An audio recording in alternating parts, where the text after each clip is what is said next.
sit back and relax, my tinklings, because I am going to tell you a story. The story behind Edwina Mortensen. Welcome to Tingledom. Real quick, just before we begin, just want to remind you that 7 days of maps with our friend Edwina Mortensen will be starting on September 21st, just a few short days away. So become an adorer of Tingledom to get access to this series as soon as it comes out. And if you become an adorer of Tingledom before the 30th of September, you will go into a draw for a one-on-one session with me. It'll be completely customized to you and your preferences because we'll do a tingle assessment at the beginning and then it'll flow on into what you desire for your personal session. So remember, before the 30th of September. Now, let's get on with the video. Back in December 2019, I was buying the National Geographic wall maps because I wanted to be able to do a few more map videos that were big scale maps. One of the maps that I got was the United States map. And these are in the antique style. I love that antique style. They're just beautiful. And when I was looking at this map, I thought we really need to explore this map. We need to explore each of these states. And so my initial idea for this series was basically just going to be that it would be me as Edwina Mortensen, the character, sitting in front of that United States map. And I thought it could be talking a little bit about the history, but maybe more about how each of the states got named and, how they got the shape. But I knew Edwina Mortensen, the character, pretty much looked exactly like what she ended up looking like in my head from the beginning. I don't know how many of you watched Anne of Green Gables and Anne of Avonlea growing up, but me and my family, particularly my mom and sister, not really my dad, but my mom and my sister, the three of us loved to watch it, and we would watch it a lot. And there's something so magical about that Edwardian style. Something really appealing about it. And when I was thinking about somebody who would be able to take us through this map that has this kind of antique feel, I wanted somebody who didn't feel like a modern woman, but who felt like, she belonged in the time of that map. And my mind immediately went to that Edwardian style. Not that I didn't know the word I knew the word Edwardian. I didn't know what the time period Edwardian actually referred to at that time. So if you don't either, together on that. But essentially, if you look at Edwina Mortensen, she's a fairly classical Edwardian in style, with her hair up, and then we see this bit and the neck and all of this. Very, very classic Edwardian. So this was my vision, but my vision in the beginning, while she looks pretty much similar to what I thought it might be a little bit easier for me than it ended up being. So my initial idea, there is a scene in Anne of Green Gables where Anne has her hair up, kind of that Gibson girl hairstyle, which is similar to what Edwina has. And she's wearing a cardigan. And it's actually nice, like a nice country blue cardigan. Incidentally, that'll come up later. So she has this nice country blue cardigan, which of course looks great with her red hair and her skin, and she has a white top on. And so I thought, oh, well, instead of having to create an entire top, I can just create the neck and this part and then tuck it under a cardigan so that I don't have to worry about fitting sleeves, fitting a bodice. That's all too much work.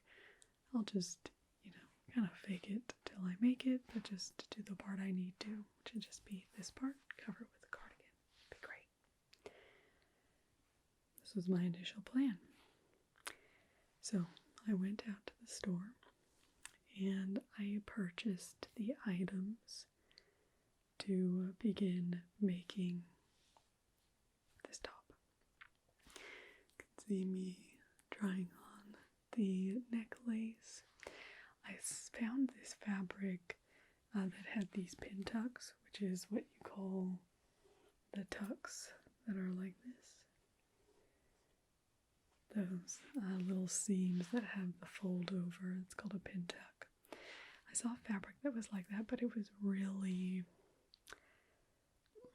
not very sturdy, and I didn't think it would last for the wear that I needed.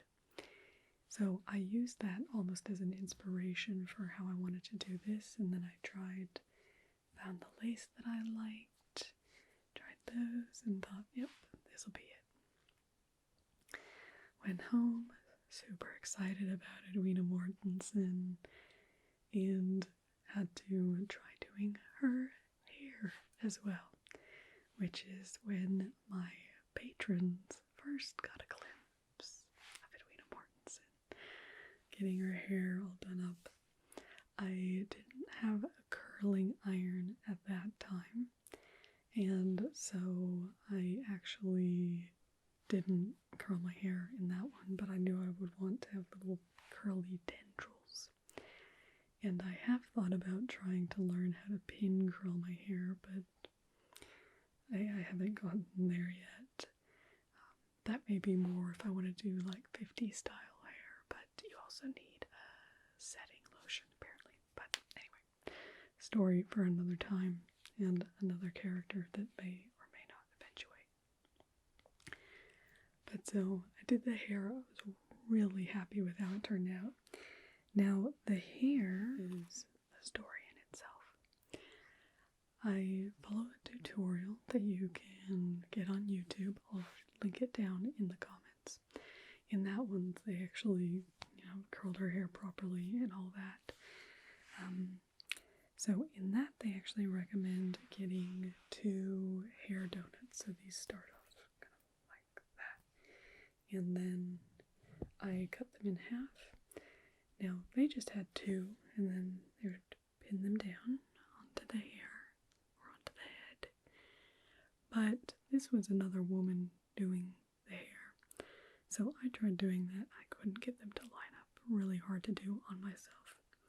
So I thought, why don't I just sew them together? So I sewed them together. So I have this. This is what gives the buoyancy to the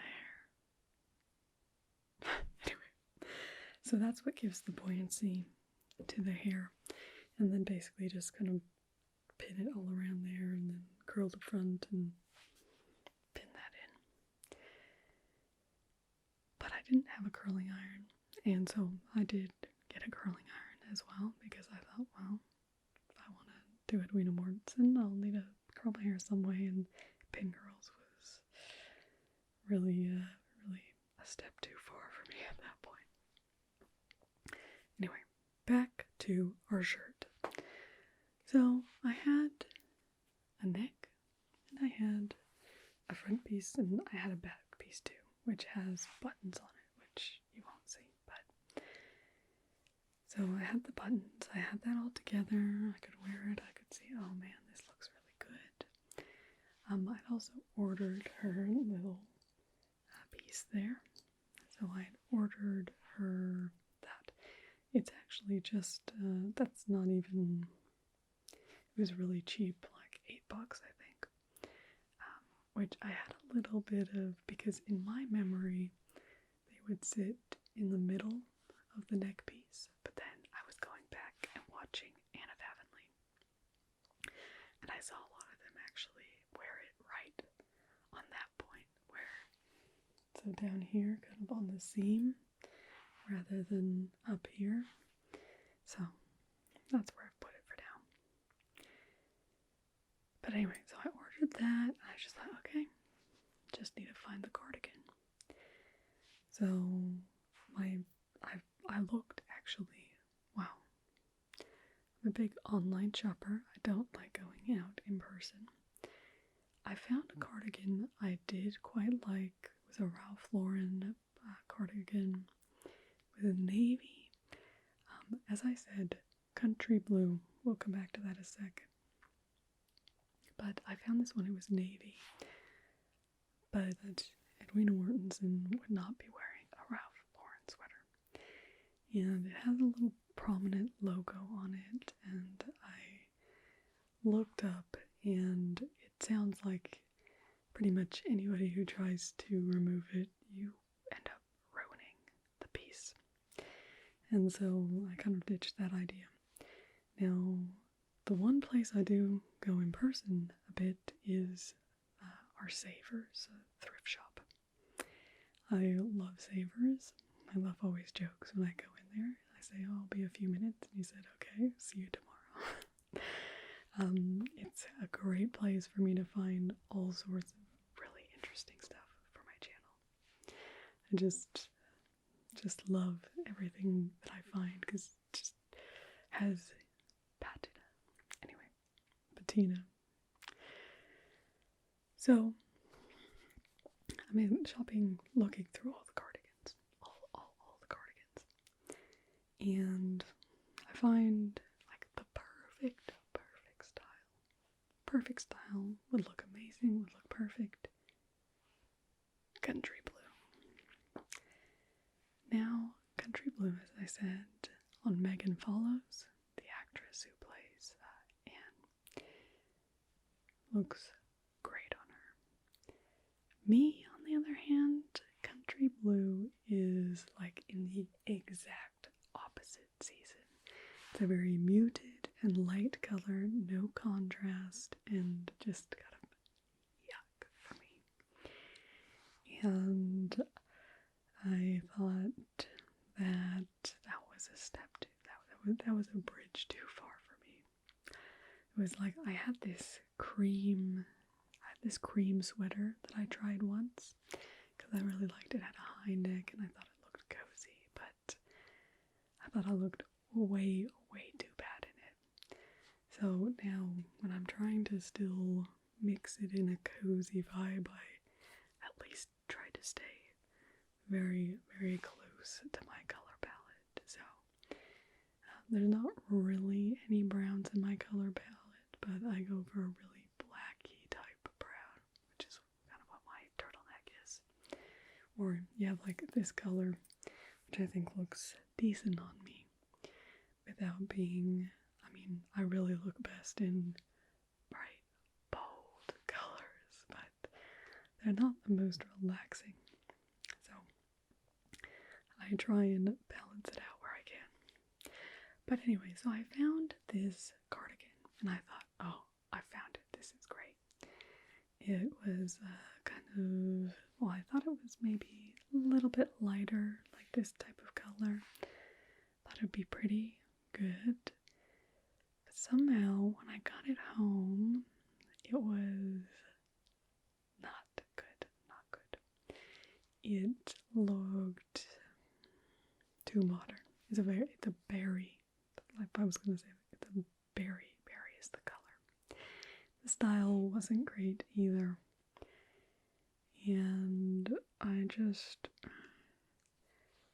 came to the conclusion that the only way I was going to get the cardigan I wanted, I would probably have to have it custom made. And having it custom made, I may as well, since I can sew fabric, custom make my own sleeves. So this was back in March, or probably February, something like that. And then I moved in March, and COVID happened, and it's been crazy. But I really wanted to get back to this sometime. And at some point, I figured out that pattern designing is the thing. I don't remember. I was trying to figure out, I was looking up sleeve designs, and I thought, I'd kind of have a bit of a puff on my sleeve. And they're called a leg of mutton sleeve, because it's supposed to look kind of like, I guess, what a lamb leg looks like. So they're called leg of mutton. So leg of mutton sleeves were what I was wanting to do. And so I started going down the track of, I'm going to learn how to do pattern cutting. Actually bought a book. It was this metric pattern cutting for women's wear. Winifred Aldrich. And as soon as this book came in the mail, I just read it cover to cover. Really, really interesting book. But I thought it was probably trying to adjust a cut pattern from something I already had. I thought it was going to be a little too difficult for me. So I started looking around, and I found a pattern on Etsy, which was a scan of probably Victorian bicycle, or not a bicycle coat, but anyway, a coat. And it had big leg of mutton sleeves and a bodice. And so I got that pattern, and because I was ready for pattern cutting, I already had a roll of butcher paper and all that. So I actually traced out my own pattern. It didn't say what size it was supposed to be for, so there was a bit of challenges with that. But I figured out from my own measurements kind of where I should be at different places. I don't actually remember exactly how I did that, but somehow I figured that out. Oh, here we go. I remember now. So I had the original piece is where the blue line is.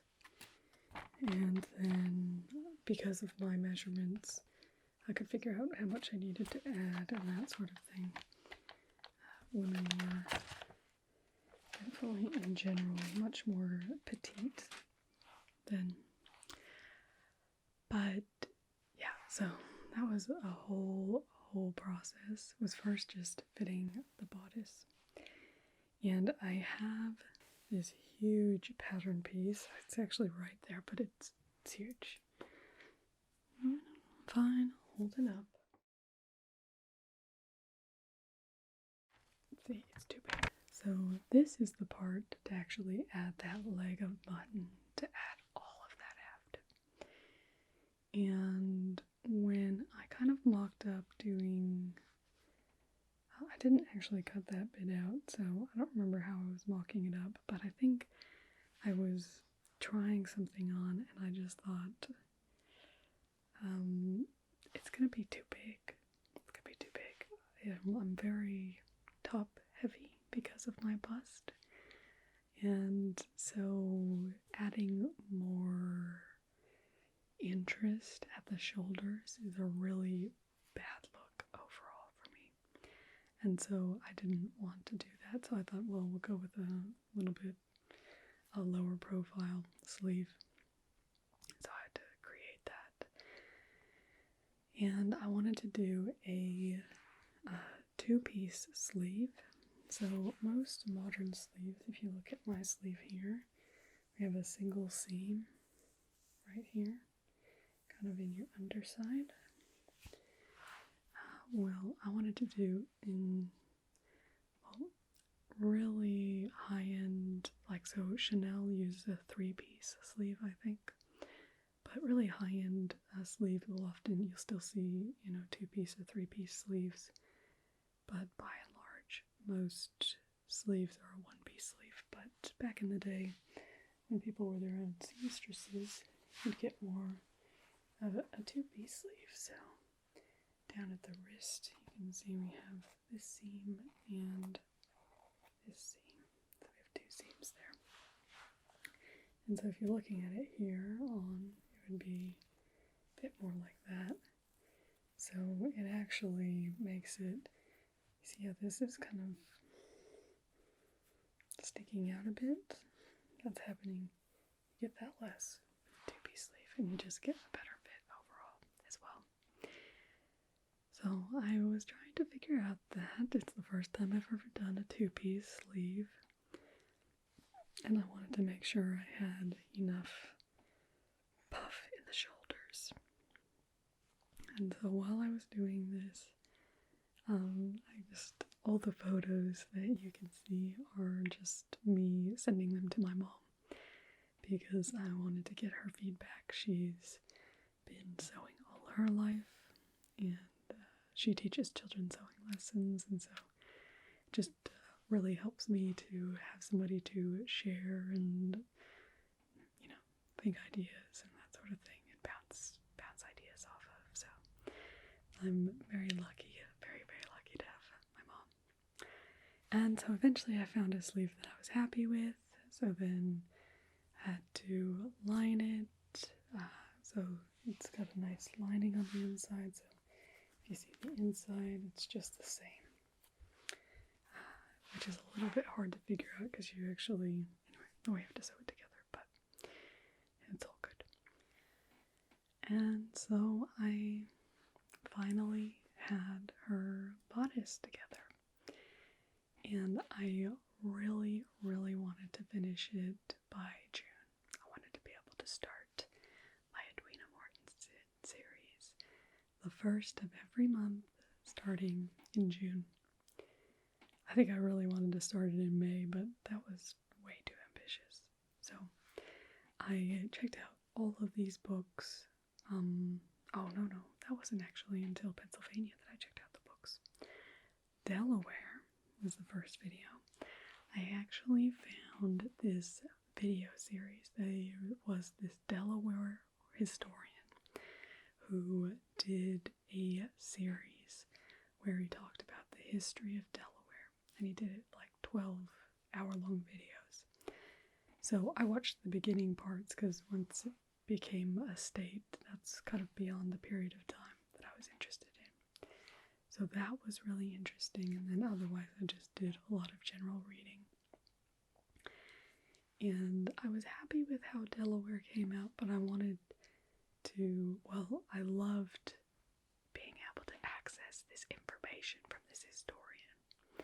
And I thought, historians write books, so why don't I look for some books? So every video since then has been more based on books and the history that I find in books, along with the history of the maps and the map makers. Obviously, that always comes into it as well, which comes more from general Wikipedia or research articles and the like.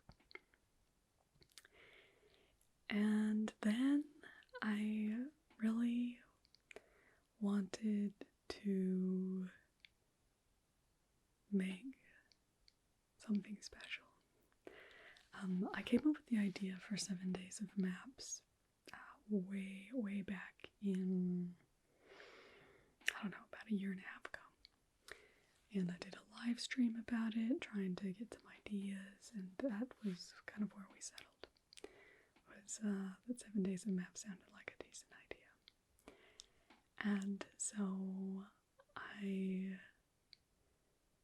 my initial idea was just, oh yeah, we'll just do the history of mapping in North America. It'll be a century each day, basically.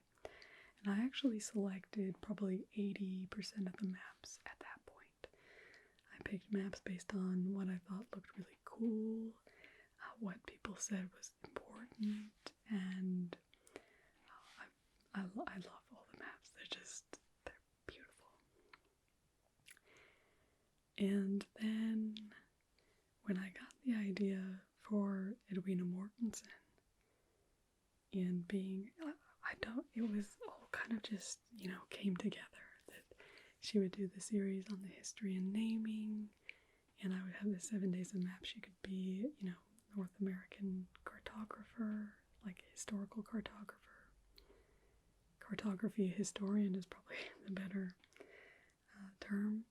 And, that would all just work together. And we finally, the first time I put my hair on, I put when you see me in the Delaware video, this is the first time that I've all come together. That I have the hair, the earrings. The earrings are their own little story. I found them one day at Savers. Not really a long story, but I found them at Savers. I've been really thinking about, what sort of earrings should she have? I saw those and I was like, there it is. That's perfect. Picked them up, got them. I love them. They are just perfect for her. So those are actually used. I don't know how old they are. They may be, I doubt their period. They look probably not, but they are clip-on, not stud, so a bit hard to tell. I'm not good at authenticating or knowing anything like that, so I have no idea. But they are beautiful. I doubt the pearls are real. I'll say that. But so, that day, recording Delaware, I, did her hair. I did that, iron, curling iron, doing all my curly cues, putting my hair in. That was also when I realized, because she buttons at the back, it's fine. A lot of times I have problems if I'll try and do my hair, but not put my shirt on first, and then I'll think, oh, that's not really going to work. But with her, there's not a lot of give in the armpits, so it's better. But anyway, that is how Edwina Mortensen was born. A little idea in my head, inspiration, what I thought was going to be easy, and then I had to do about 3 or 4 times my work. Because figuring out the bodice and the sleeve took a long time. But I'm very happy with the result. And I love Edwina Mortensen, and I love sharing her with you. So I look forward to being able to share her with you in 7 days of maps starting September 21st. Join me on Patreon as an adorer of Tingledom.